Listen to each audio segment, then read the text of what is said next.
കുഴൂർ ശ്രീ സുബ്രഹ്മണ്യ സ്വാമി ക്ഷേത്രത്തിൽ തിരുവുത്സവത്തിന് നവംബർ 27-ന് കൊടികയറുമെന്ന് ക്ഷേത്രം ഭാരവാഹികൾ പത്രസമ്മേളനത്തിൽ അറിയിച്ചു.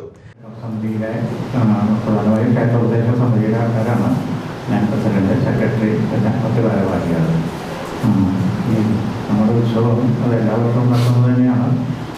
ഈ വർഷവും അതുപോലെ തന്നെ നടത്തുന്നു. പക്ഷേ കുറച്ചുകൂടി കേമമായിട്ട് നടത്തുന്നുണ്ട് പൊതുവാദ്യം എന്ന് പറയാം.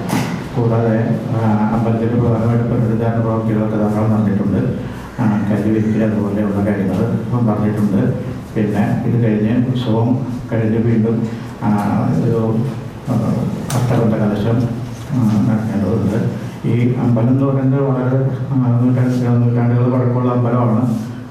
ചരിത്രം ശരിക്കും നമുക്ക് റിട്ടേൺ ആയിട്ടുള്ളതിനേക്കാൾ മുമ്പ് തന്നെ ഉള്ളതാണ്. എന്ന് വെച്ചാൽ ശരിക്കും അതിൻ്റെ ലിഖിതമായ കാര്യങ്ങളില്ല, ചരിത്രമാണ്. ഡിസംബർ 1-ന് ഏകാദശി, 3-ന് പള്ളിവേട്ട, 4-ന് ആറാട്ട്, കാർത്തിക ദീപക്കാഴ്ച, 5-ന് അയ്യപ്പന് വിളക്ക് എന്നിങ്ങനെയാണ് പ്രധാന ആഘോഷ പരിപാടികൾ. ഏകാദശി ദിനത്തിൽ കേരളത്തിലെ അതിപ്രശസ്തരായ കലാകാരന്മാർ അണിനിരക്കുന്ന മേളം, 15 ആനകളെ അണിനിരത്തി വർണ്ണശബളമായ കുടമാറ്റം എന്നിവ നടക്കും.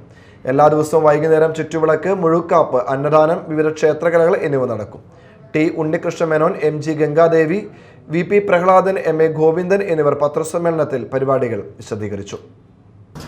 ഇത്തവണ ആദ്യമായിട്ട് ഉത്സവം കൊടിയേറുന്നതിന് മുൻപായിട്ട് മഹാനാരായണീയ യജ്ഞം നടത്തുന്നുണ്ട്. 500-ലധികം സ്ത്രീകൾ പങ്കെടുക്കുന്ന യജ്ഞമാണ്.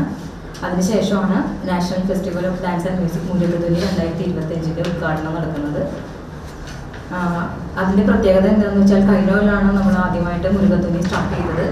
കേരളത്തിനകത്തും പുറത്തുനിന്നുമായിട്ട് 500-ലധികം, ഇപ്പോൾ ഏകദേശം 600-700-ഓളം കലാകാരികൾ അവരുടെ പ്രാഗൽഭ്യം തെളിയിക്കുന്ന, വഴിപാടായി സമർപ്പിക്കുന്ന ഒന്നാണ് മുരുകതുലി, ഒരു പ്രതിഫല നിശ്ചയമില്ലാതെ.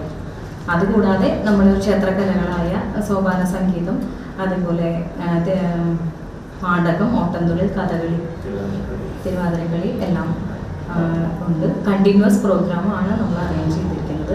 ഉച്ചയ്ക്ക് ഒരു ചെറിയ ഗ്യാപ്പ് മാത്രമേ ഉള്ളൂ. രാവിലെ തുടങ്ങി കണ്ടിന്യൂസ് പ്രോഗ്രാമാണ്. അപ്പോൾ ഇഷ്ടംപോലെ ഭക്തജനങ്ങൾ ഇപ്പോൾ കൂടുതലായിട്ട് വരുന്നുണ്ട്. ഉച്ചയ്ക്ക് എല്ലാ ദിവസവും അന്നദാനം ഉണ്ട്.